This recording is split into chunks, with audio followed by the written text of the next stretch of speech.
కర్నూలు జిల్లాలో ప్రతి ఒక్క గ్రామంలో ప్రతి ఒక్క మండలంలో బాగా వర్షం పడడం వల్ల అక్కడక్కడ వాగులు వంకలు నీరు పారుతూ ఉంటున్నాయి. మన డ్యామ్స్ రిజర్వాయర్స్ మొత్తం కూడా బాగా నీళ్లు వస్తూ ఉంటున్నాయి, పెరుగుతూ ఉంటున్నాయి. దానివల్ల మనకు గాజులదనే ప్రాజెక్ట్ నుంచి నీళ్లు వదలడం జరిగింది. శ్రీశైలం డ్యామ్ కూడా నీళ్లు వరద వస్తూ ఉంది. సో దీనివల్ల ప్రతి ఒక్క ప్లేస్లో చిన్న చిన్న గుంటలు చిన్న చిన్న చెరువులు కూడా మనకు నిండిపోతున్నాయి, వాగులు వంకలు కూడా నిండిపోతున్నాయి. మనకు అంద్రి నదిలో కూడా ప్రవాహం ఎక్కువ ఉంది. ఈ రోజు ఇప్పటికీ దాదాపు 25,000 క్యూసెక్లు నీళ్లు వెళ్తూ ఉంది.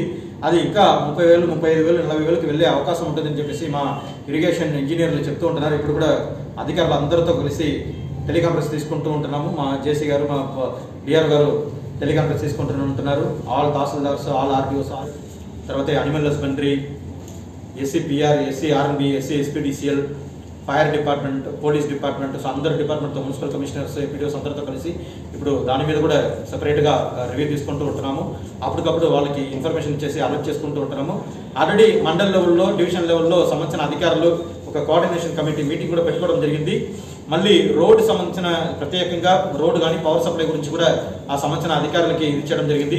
ఎక్కడెక్కడ నీళ్లు ఎక్కువ వెళ్తున్నాయో అక్కడ మొత్తం కూడా ఆ రాకపోకల్ని మొత్తం కూడా రిస్ట్రిక్ట్ చేయాలని చెప్పేసి పోలీస్ డిపార్ట్మెంట్కి, రెవెన్యూ డిపార్ట్మెంట్కి ఆదేశాలు ఇవ్వడం జరిగింది. ఆల్రెడీ వాళ్ళు స్టార్ట్ చేస్తున్నారు.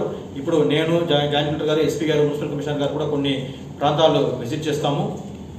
సో అది కూడా జరుగుతుంది. సో ఇప్పుడు మనకు కర్నూలు సిటీకి, కర్నూలు టౌన్లో మనకు ప్రవాహం ఎక్కువ ఉంది కాబట్టి 40,000 టచ్ చేస్తే మనకు ఫస్ట్ లెవెల్ వార్నింగ్ వస్తుంది. అప్పుడు మనం రిహాబిలిటేషన్ చేయాల్సిన అవసరం కూడా వస్తుంది. బట్ ఈ రోజు 40,000 దాకా వెళ్ళొచ్చు అని చెప్పేసి మాకు అంచనా ఉంది.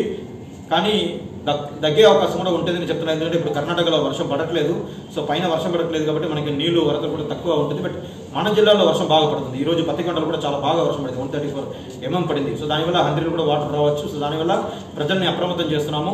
మళ్ళీ మనము గంటకి వచ్చే నీళ్ళ వరదను చూసుకొని దానికి తగ్గట్టుగా ఏర్పాట్లు చేసుకోవడం జరిగింది. సో ప్రజలందరూ కూడా అప్రమత్తంగా ఉండవలసిందిగా కోరుతున్నాము.